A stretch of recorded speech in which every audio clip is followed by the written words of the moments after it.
Hello, this is Dale Matthews. It's Inside News. Here's Mike Jones, flush from a success last night. Hello, Mike. Good evening, Dale. You do look a little flush with success. Listen, Dale's been saying, well, maybe you'd like to talk about your successful thing there last night. I was telling him I didn't have the same perspective on this thing everybody else did. I'm working away at the logistics of it, and so I didn't really have any time to enjoy observing it. As a matter of fact, in watching the video after the fact, I didn't even occur to me that that person was saying that, because at the time when the early people were talking, I was in the midst of doing some adding people to the roster of speakers, because there was new people that I hadn't accounted for in my production. So I'm doing stuff with software and things like that, and I'm not paying attention to what's going on. So I'm glad that it was well received. It was. Okay, so let me show you what's over my shoulder here. Number one is, if you want to watch last night's show, 2.5 hours, and it was nothing but candidates and like three questions, usually, mostly. Go to the symbol that looks like this, the thumbnail that looks like this. Now, here's what else is on the front page of badcounty.com. Okay, so here's the candidates forum from last night. Here's Mike and I reading to you the entire voters pamphlet 1 month early. That's what we do. We place the entire thing. I've got somebody that's doing a website for me because I'm running. And he said, well, what do you want up there? I said, I want the entire candidates forum. He said, with everybody? I said, yes, that's what we do. So it's got everybody else on there, including competitors. Good. That's what we do. Okay. Then the Meet the Candidates gathering at the GOP there were 9 candidates there. We had 13 last night. And then here's the question and answer where Mike was gracious enough to get together with Raymond Smith and I, and we went through an entire list of questions that were submitted to us by people, and each of us answered it. I like that. Was Mike on there too? And then here's the relatively famous show. You should watch this one with Ron Smith, candidate, and then here's one with Lily Morgan. I think they're all worth watching. So as we've done previously, what we're going to do right now is we're going to play back. The headroom's a little weird on this one at the very beginning, but that's solved.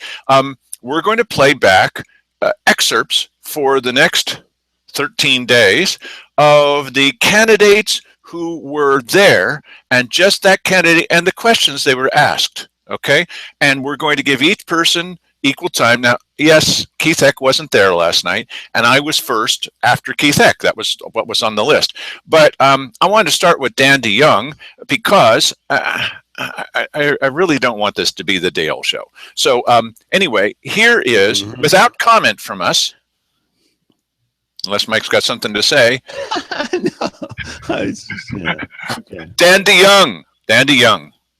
Good evening, everyone. I'm Dan DeYoung. I want to thank Mike and Dale for putting this on and giving everybody the opportunity to come out and hear what the candidates have to say. I wish there was more candidates here because there's a lot more on the roster than are here tonight. So, but at least the ones that are here, you'll hear a little bit of something about us. I'll start off as I was born in Grants Pass, Oregon in 1949, so I'm 60-something years old. Graduated from Grants Pass High School, and you ask about military career. I was in the United States Navy for 4 years aboard a destroyer for most of that time during the Vietnam War. Didn't step foot in country, won't claim that I did. So therefore, there's a lot of people that like to, think everybody was in SEAL Team 6 or 5, but I wasn't that way.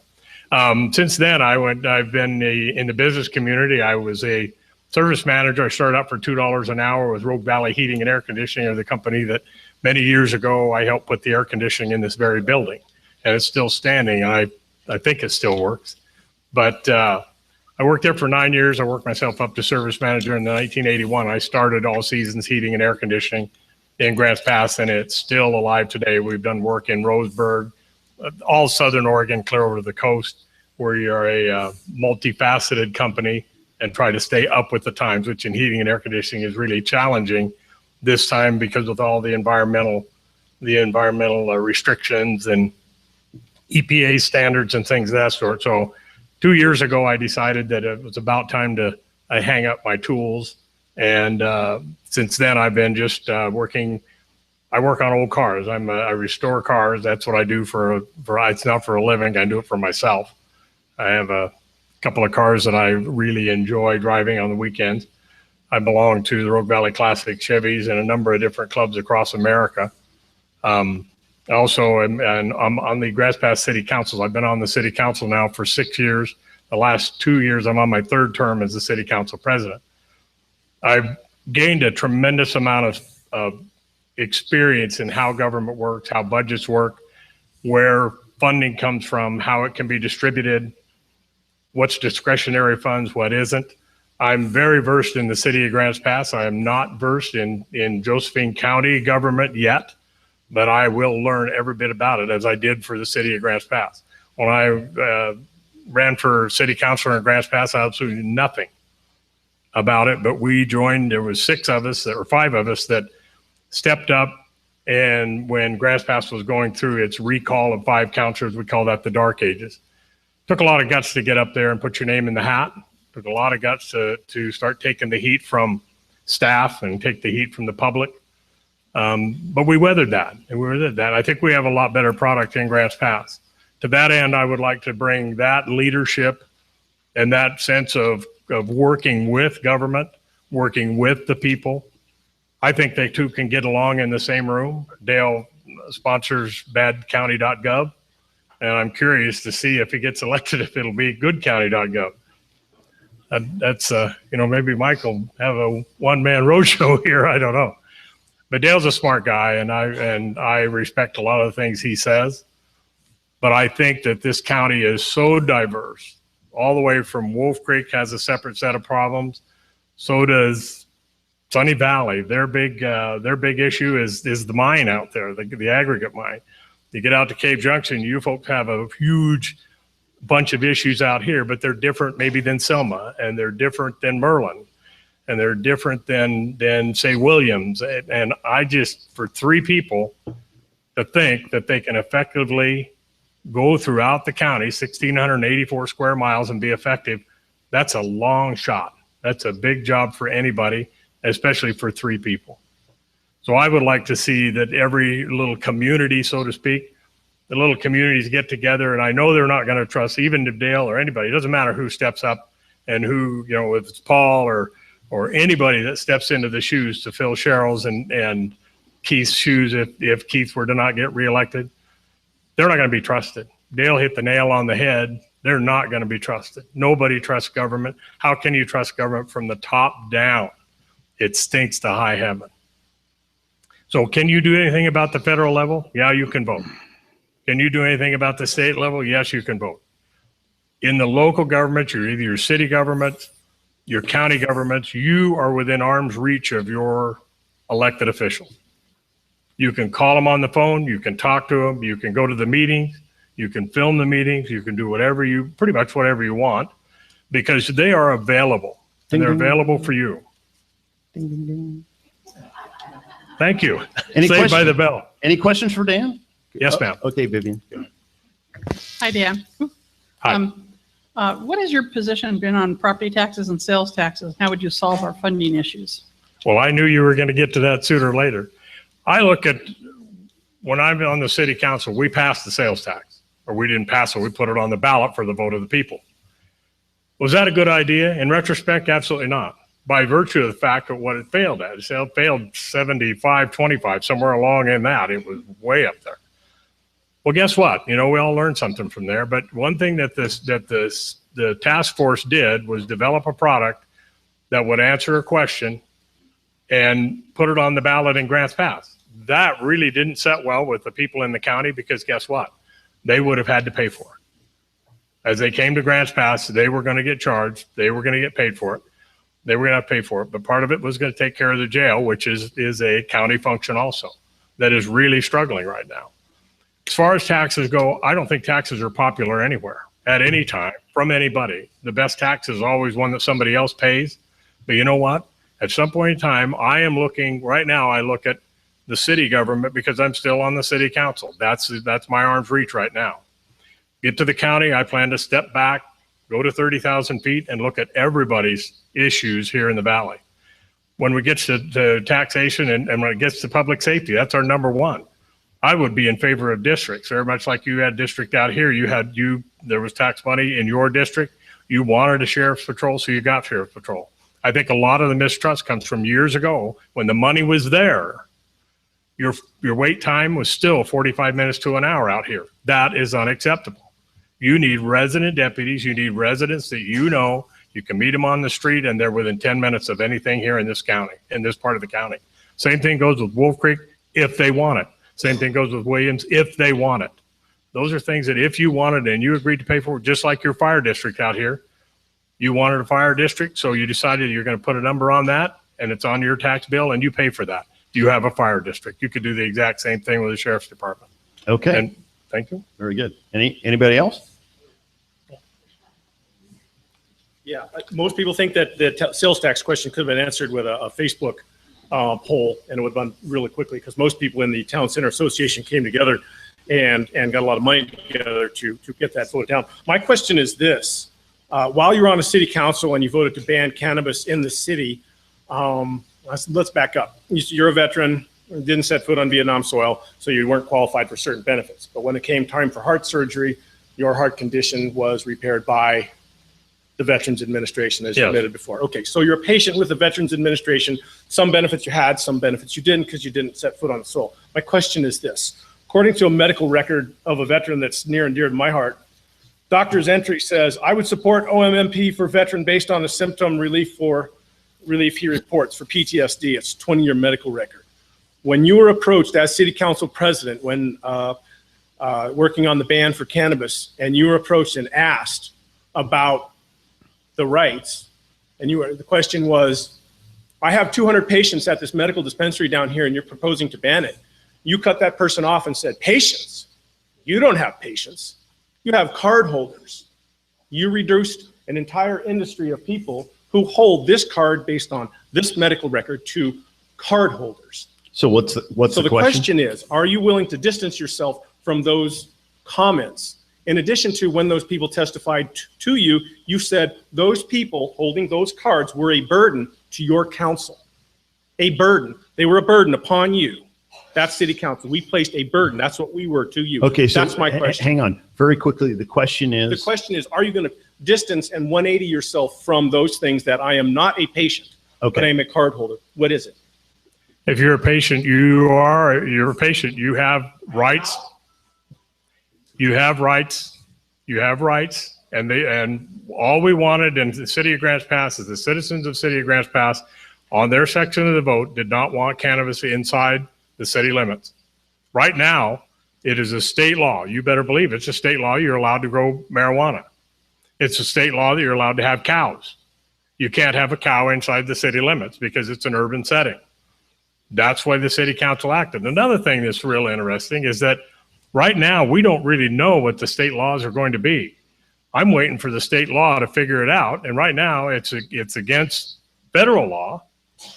And Grants Pass is not like Grants Pass is Portland, where if you live down on 6th Avenue, that you've got to travel 17 miles to get outside of town. Most of the Grants Pass is accessible from 1.5 miles to 2 miles.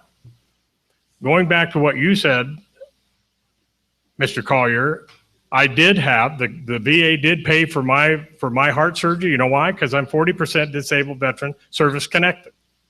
I did not set foot on Vietnam soil. They've asked me about Agent Orange because I have all the symptoms of Agent Orange, which one of them is heart disease. I did not step foot. I was from me to that microphone from it, but I never stepped foot. My ship was there 3 times. I never stepped foot on it. I didn't lie about it, Mr. Collier. I told the truth about it, and that's why I don't have any more than 40% disability. I'm proud of my Navy career as you're proud of your career. So that goes to that. We've got it on the ballot in the city of Grants Pass. It's going to appear on the ballot in November. A clarification question as to whether or not the citizens want recreational marijuana dispensaries or medical marijuana dispensaries inside the city. We will find out exactly then what it is. Until then, we put a moratorium on it. Awesome. Thank you very much. Okay, thank you. Thank you for the Dandy Young. opportunity.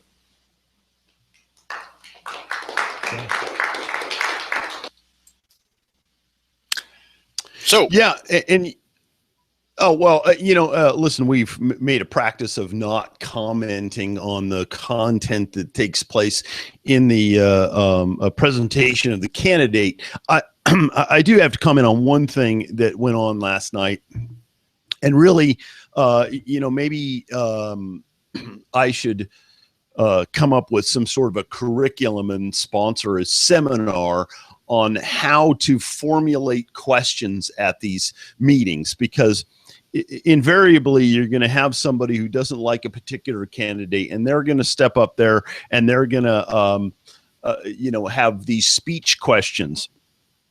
I think that there is an intelligent way to formulate an argument against a person that you don't particularly care for as a candidate, and have it be concise. I guess it's a little much to ask that people would do that, but I found that more and more irritating as the night went on. Listen, if you are going to ask a question in an event like this, please boil it down. Okay. We had one person there who thought that if she just inserted the word and the phrase "and my question is" every few paragraphs, that she could continue on with the question asking for like 10 minutes while she made a speech. That I find really irritating. And listen, I am not speaking to disagreement with those people as to what their point is. Vivian came up. I think Vivian was the best at it when she came up and was asking questions, like she obviously wanted to ask Dandy Young about the sales tax issue. So she came up and said, "Hey, where do you stand on such and such?" And it was very quick, boom, boom, boom. But at any event that I have any control of, I am going to be much, much shorter with those kind of people in the future, because I think it wastes everybody's time, and most people aren't really totally, they're not going to be more on board with your argument after that. So come up, ask a short, intelligent, concise question, get your answer, and move along. speaking of time, 11 and a half minutes is a sizable chunk out of the show. I try to bring it in at 45 minutes. Sometimes it goes for an hour. But we're going to dedicate that at the top of every show to this. And we're not going to comment about what the person said, although there's a lot you can comment about this one and all. Yeah, there is. But we're going to give that time each day for 12 more days following this. So just be ready to see that at the top of the show, or you can watch the whole thing. It's right up here. You can watch the whole thing, and there will be nothing cut out when each person speaks out of that one or out of here. So there you go. I'm going to change gears just a little bit on this. There's been a lot of talk about what happened behind the scenes at the LIPSIC meeting, this kind of thing. Local Public Safety Coordinating Committee, and who spoke up and who didn't. There were two commissioner candidates there who were seated at that table, and they didn't say much in favor of citizens. Okay, so we're going to talk about that at another show.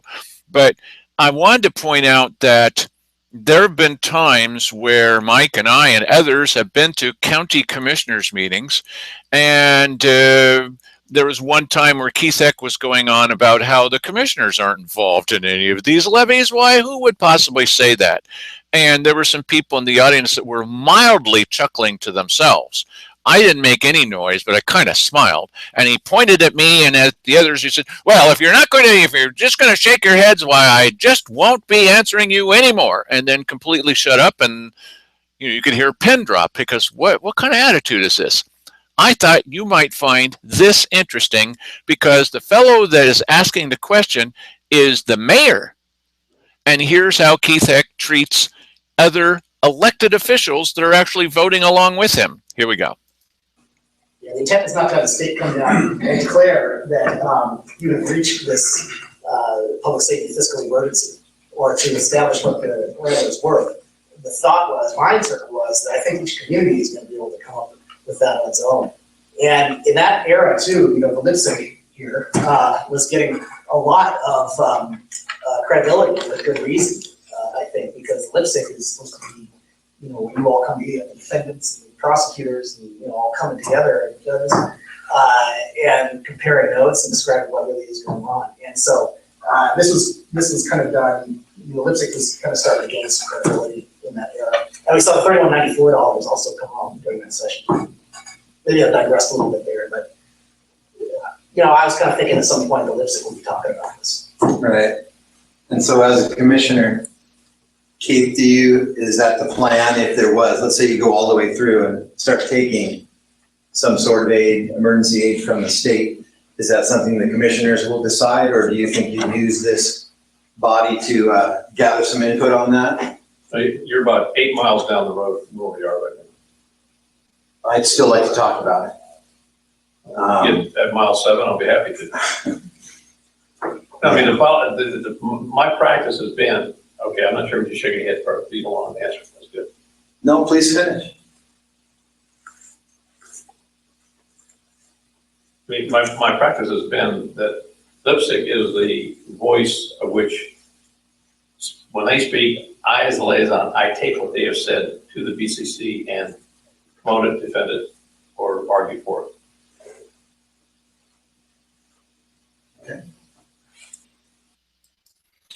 Okay. Everybody just sort of froze in place. Is this the end of the conversation? He wanted to talk more about what's going to happen next. Simon Hare had a question about this the very next day. He says, wait a minute, we can't, he was asking Lipsick to send a letter to the governor. He says, they can't send a letter to the governor. It's up to us. Mike? Well, and part of this is that the mayor is one of the major pushers behind this whole, hurry up, you got to do something right now. It's an emergency. Oh my God. And so Keith is probably understandably impatient with the pushiness after months and months and months. And, that was a little pushback, whether it was entirely appropriate or not. I'm not one to judge. But I think that it is the board's decision. And Darren Fowler's wanting to be involved in stuff that, he doesn't have any business being involved in my personal view. Well, my whole point was supposed to be that here is Keith Heck saying, well, if you're going to shake your head, well, I just have nothing more to say.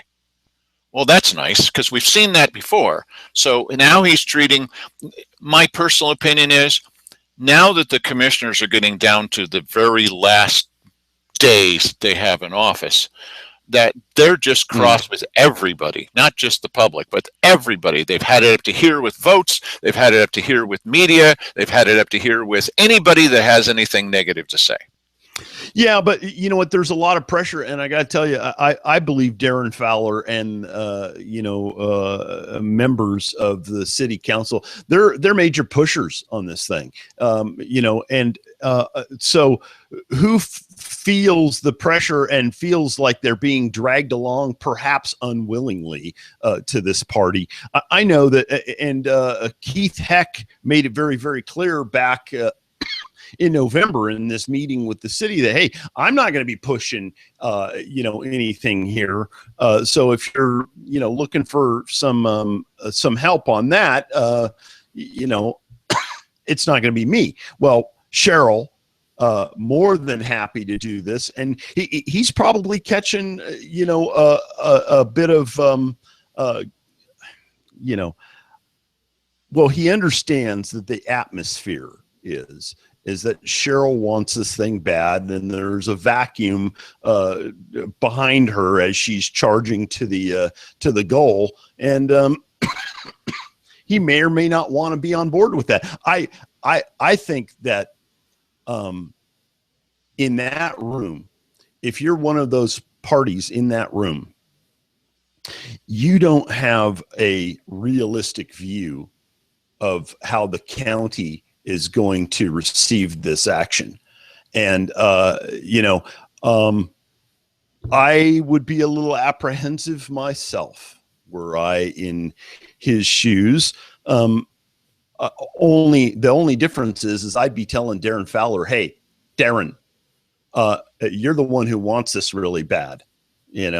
I'm telling you, well, I don't know. It perhaps a bit to speculate on what I would say to Darren Fowler. Now, we're going back a little bit to Wednesday's meeting. That really wasn't that long ago. And this attitude of let's hurry up, let's hurry up, let's hurry up. Don't worry about what other people feel about this was reflected in a kind of a biting exchange between Simon Hare and Cheryl Walker. Here's an excerpt from that. Okay, I'm going to bring it back to the board. Okay, I will entertain a motion on item 1A. The authorization of 2016-006, the authorization. This is the second week in a row. Are you planning on deviating from our historic practice of addressing comments? I mean, I'm fine with it, but I just like a consistent process with how we do our meetings. I'm just trying to move the meeting along. So deviating from past practices. I'm fine with it. That's okay. Let me speak. It's all right. I'm just trying to move the meeting along. Mind addressing some of the comments that were made. I'll start with Mr. Seligman's, and I'm going to be preparing something for the board, as I promised last week at our administrative meeting, on the potential revenue that I see with the finance department that can be leveraged against whatever would be exercised under 753 and matched dollar for dollar for 18 months. I've extended up to potentially another 18 months. I don't have that list in front of me right now, but I do have a general ballpark figure of shared receipts, which is what we're on from October of 2015 moving forward with an extension to secure both schools. Our projected revenue last year was somewhere around $2 million. And it fluctuates seriously depending on the total harvest of the entire 18 ONC counties. It's not what just happens in the Medford district. It's also relative to the timber market and the wood that's put up by the BLM in that year. We do have a general fund revenue stream of just under $4 million that's pretty consistent. So it's very easy in my mind for us to have a consistent revenue stream that we can leverage. Not all of that general fund is available to the criminal justice system or previously been appropriated. We usually appropriate nearly 70%, which I would say is probably larger than any other county percentage, and we generate less as a percentage than any other county in the state. So I think we're doing a really good job of setting a priority for criminal justice. But Hey, Mike, he thinks he's doing a really good job of setting a priority for criminal justice. Okay. I'm not surprised that that he sees it that way. I guess after listening to Simon for a few years. Also, they keep saying that we're not going to get any more SRS payments. Now, we're hoping to interview live that fellow that's in Arizona, who's a congressman, who's leading a charge to press forward with the SRS. Now, I said to the reporter from the Courier out in the hallway after Thursday's meeting, I said, now, there's two serious flaws with this. One is everybody that was in that room of the Lipsick meeting, they were saying, well, the SRS payments are over. No, wait a minute. You don't know any more than we do. Mike knows more than you guys do. We have no idea. So why are you saying it's over, it's over, it's over? Why do you think, Mike? Oh, it's very, very clear why it's over. I get sick of reiterating the reasoning there, and it's because, and this has always frustrated me from the beginning when it first occurred to me that, hey, these guys are suppressing information or not wanting people to get the news that there is some relief coming down the pike for law enforcement or something like that, because that will somehow make people feel like, hey, we don't have to vote for a levy or something like that. So, and I think the Board of Commissioners and Simons primarily has been on sort of a rampage to make sure that public officials that come here do not talk about SRS, because, you know, for obvious reasons, it takes pressure off the dire need that the law enforcement has for the money, and so you won't be able to get something done and use that as a leverage to get people to do what you want them to do. And the entire basis of that is deceit, you know? So I cannot get behind that at all, you know? Instead, you know, you would think that you might be able to make a difference as a commissioner to try and put pressure on some of these individuals in Washington to, if they're not going to go completely back to their O&C obligation, that they would at least be interested in sending a few more bucks our way, because they're sick and tired of hearing from you. We've all heard the term, the squeaky wheel gets the grease. Well, these guys, they don't have any interest in contacting Washington. You know, we've all seen the movie The Shawshank Redemption. And if you recall in the beginning, this guy who's falsely accused of murder, and he's in prison, and he gets interested in setting up, you know, getting extra funding for the library. So he starts writing letters every single week to, you know, certain, I forget, they were charity organizations or state funding organizations or whatever. He's writing a letter every single week. And pretty soon they're sick and tired of hearing from him. So they send him stuff. What's he start doing after that? 2 letters a week. You know, and this is how you do it. If you're not going to send letters, if you're not going to make those people hear from you, they're never going to give you what you want. But they haven't wanted it from them. They want it from us. They want us to pass a tax increase. They want us to carry the burden that the federal government is supposed to be covering with their O&C obligation. But are they writing letters on our behalf?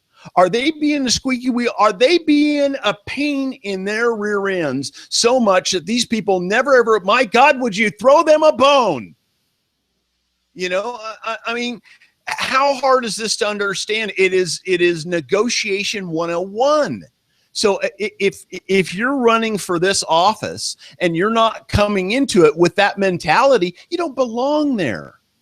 I agree 100%. And, you know, we're paying them, but they can't even sit down and write a letter. But they can spend a lot of time, months, working out the details of how to bring the governor down here to try to force us with, not Agenda 21, HJR 21, to make us go to $2 right on our property tax.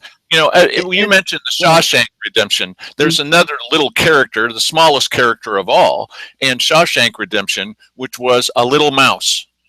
So when you say the squeaky wheel, there's something else in this county government that squeaks, and it's mice. It's rats. These rats will not stand up for us. They will not stand up for us. Simon Harris still thinks he's got a brilliant political career ahead of him. He's not going to cross anybody on the state or at the federal level.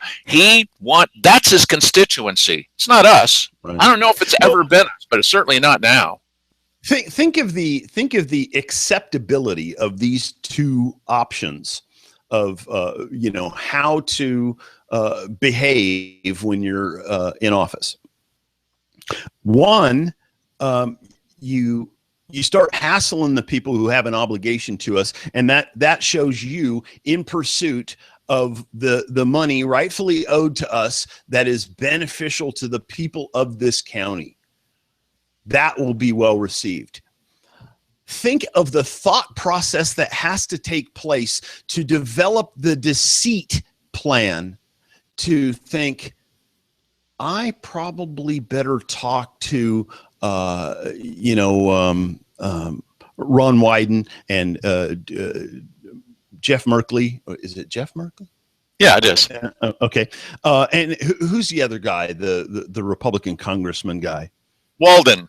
And Walden said that he was advised by local officials to say that SRS payments are running out. Yeah, and think of the deceit that think of the mentality that you have to have. You have to be guarded all the time. You're going, shut up, you're not supposed to be talking about that. These are, conversations that they're having behind closed doors. Can we all agree that you don't say blah, blah, blah, and this is in direct, you're stabbing your own constituents in the back to do that. That is insane. And yet you could have them think much better of you. But the problem is the people that have that deceitful plan, their constituents are not you. Their constituents are the staff and the infrastructure and the apparatus of government. That's their constituents. Well, here's what happens. This guy looks familiar to me from the weekly business session. When you call him on this deceit and stand up for the people, here's what happens. Matthews grants fast. I go to more of the county commissioners meetings than they go to. And I sit out in the hallway waiting for the meetings to start. Often you can hear muffled exchanges within the little back room. And yesterday, as I was sitting out in the hallway in front of a locked door, I could hear commissioners talking about in and out, interest in and out, depends on who's walking by, talking about county business behind locked doors with legal counsel sitting right there with them. As soon as I walked in the door, a whole bunch of people were sitting at the table. You've been engaged in an illegal conversation with legal counsel sitting right there.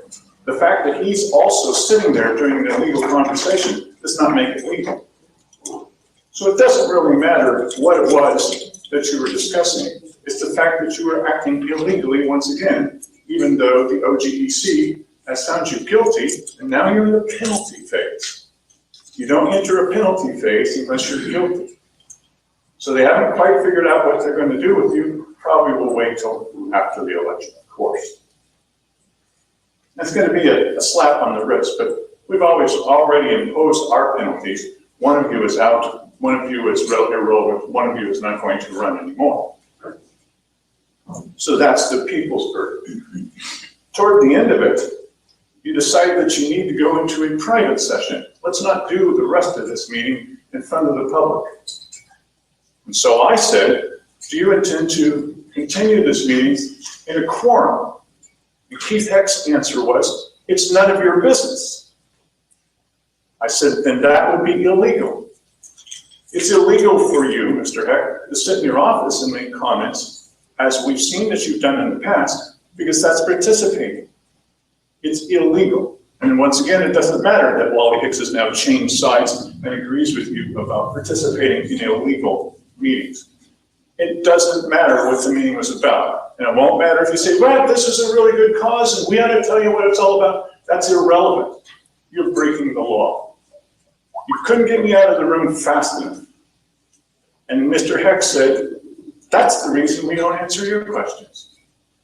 So at open public meeting, would you agree that you were going to answer my questions? Was it in an executive session? Was it at the request of Wally Hicks that you stop answering questions or even looking at people that are talking to you from the podium here? No respect from these county commissioners for the law. No respect for the people who were forced to look only at you. No respect at all. Well, we're soon going to say goodbye to you. But we're going to be watching you as this process seems to accelerate.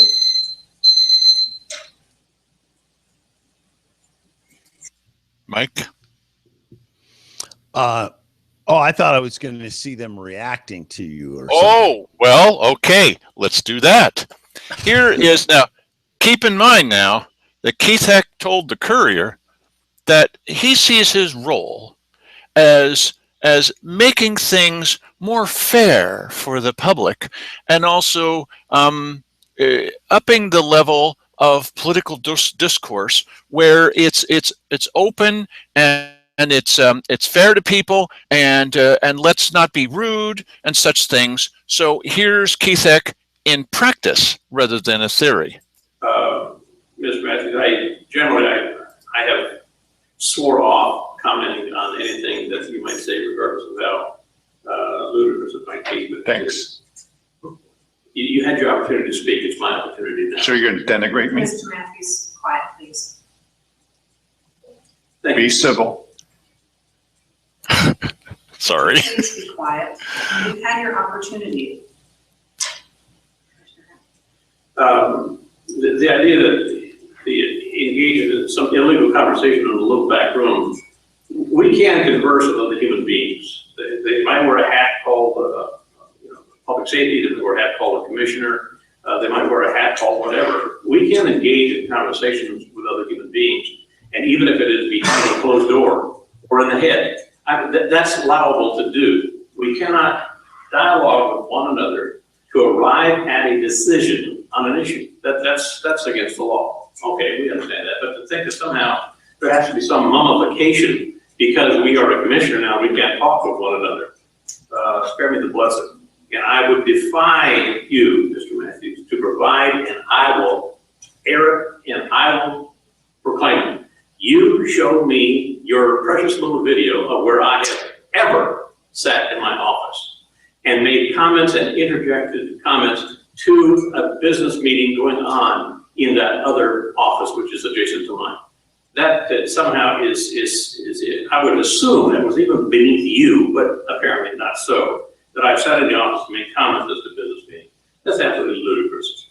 But on the simple virtue of you saying those things, you somehow assume that that is a truth that everybody needs to genuflect in front of and kiss your big toe. I'm not kissing your big toe. So we'll have to go with that. But that's just a crock. Okay, Mr. Matthews also in his weekly assassination of character has again mentioned the Oregon Government Ethics Commission, saying that we were found guilty and we're now in a penalty phase. There's not a single person on this board that's been found guilty of anything by anyone at the ODC. And we are still in a negotiation in regards to these claims that were filed by none other than Mr. Matthews. And we are not in what's called a penalty phase. There is no penalty phase when no one has been found guilty. So take with a grain of salt whatever he says to further his position and to get viewers and hits on his blogger place. That's funny. Listen, we heard, we heard them describing what was going on with these three commissioners, and that they are indeed, have been found guilty of doing this. Yeah, I don't know what to say about that. That's is what it is, and I'm glad they're on their way out. Well, one can say, well, Cheryl Walker's going to deny this all the way to her political grave. She is, because she's at it. I mean, this is it. She's not even going to run again. She's a one-term commissioner. And so will Keith Eck be. At some point, pretty soon, we're going to look back at this time and say, really? Why did we put up with that? How was that even possible? And one of the people that made this possible was Simon Hare, because he'll sit there and say nothing. We're going to talk in a future issue of the show how Lily Morgan sat at this lipstick meeting and said nothing, and neither did a number of other people that were there. The sheriff was there. The DA was there. And there was somebody from the audience that said, wait a minute, are you going to hear anything at all from the citizens? Anything? Well, we never have in the past. Really? At an advisory board meeting to the commissioners? I mean, you think of all the advisory boards that are out there. I can't think of one that doesn't have a time for public comments. Well, we never have before. Well, how about now? What a great time to start. Yeah, no, but I don't think that we will. The point is they're trying to remove the public aspect of this. Because that's been nothing but trouble. It's been nothing but roadblocks between them and their goal. So it's I understand why listen, this is almost inevitable when you really think about it, that they would ultimately come to this. So I'm not at all surprised. I think when it's Keith talking about how, we don't have to not talk to anybody. No, that's true. But you really should avoid the appearance of impropriety. And if you're going to have personal conversations with people, you can have them in other places, but in the boardroom where official county business is being done, behind a locked door is not where you should have these informal conversations. And if it's an informal conversation, why is the door locked? That doesn't make any sense at all. So if you're going to be in this position, the very least that you could try to do is avoid the appearance of impropriety so that people wouldn't have to speculate as to whether or not you're breaking the law. Well, also, when you can hear that they're talking about county business, like we did at the end of the dais there when they met with Pat Fahey. Pat Fahey wasn't breaking the law, but Keith Heck and Cheryl Walker, the two candidates, well, she's no longer a candidate, they were breaking the law. At a time like this, when they have been found guilty by the Oregon Government Ethics Commission, they are officially unethical. Who would say I'm unethical? Hey, I'm one of them, because you are. And at a time like this is a really bad time to do anything suspicious, but it's especially bad to actually do it. And they're actually doing it. Well, par for the course with this bunch, really. I have a friend who I... now, there's news. Yes, that is news. That I walk around the block with around here, just to so that we don't all get morbidly obese. And he's convinced that Cheryl Walker has political plans outside of this county, and I don't really. I see that more with Simon than I would with Cheryl, but it's interesting that somebody is seeing that he thinks that she has higher political ambition. They're not going to elect her to some kind of office in Iran. Where she thinks she's going to go? Well, listen, no, she would fit in perfectly well with a lot of Oregon politics, I think. Wow. Now, you don't think so? I mean, for crying out loud. I agree, but oh my gosh, I just, when we talk about Josephine County and exports, I don't want to become known as an export of somebody like Cheryl Walker. I really don't. That's embarrassing. Sorry, but only because we've caught her so many times saying these outrageous things. One that we are going to look into. I mentioned this before, and I told the guy at the Courier about this. I can't get him to follow through on a story. Are you kidding me? But I said, when we first heard about the amount of money that's available in the roads fund that could be spent to rescue the emergency situation with the sheriff, we first heard it was $8 million. Now, we don't know if that's true, because we don't know what's true, because we keep hearing different numbers. Then it was about a month later, it was $6 million. Hey, what happened to $2 million? Maybe we heard it wrong. Maybe I'm hard of hearing. Maybe with these earmuffs on, I can't hear anything. Okay, maybe. Okay, so $6 million. Then a couple of months ago, it was $4 million. Hey, what happened to $2 million? Now, Arthur O'Hare and the guy from the newspaper, he wrote it in today's newspaper, there's $2 million. Now, let's suppose that's true. I don't know where he's getting his information. Well, I know he's getting it from Arthur O'Hare and just writing it. Here's a press release, write this. Okay. Now, wait a minute. Mike, follow the money. What happened to all that money? Where did it go? Yeah. I mean, speaking of transparency, and, Simon says we're the most transparent government on the face of the planet. Well, then, why don't you run down some transparency on that for us? Because the numbers in the road fund have always been murky. And listen, they shouldn't be murky. It's a data point in an Excel file. That's not murky. Numbers are not murky. Everything that contributes to that is quantifiable easily. There is nothing that should be difficult about coming up with the exact to the penny figure that is in that fund. And yet we've been jacked around on that for, a couple of years here. Well, as I said to Sean Paul at the Courier, basic rule: follow the money. Let's do that, Mike. Okay.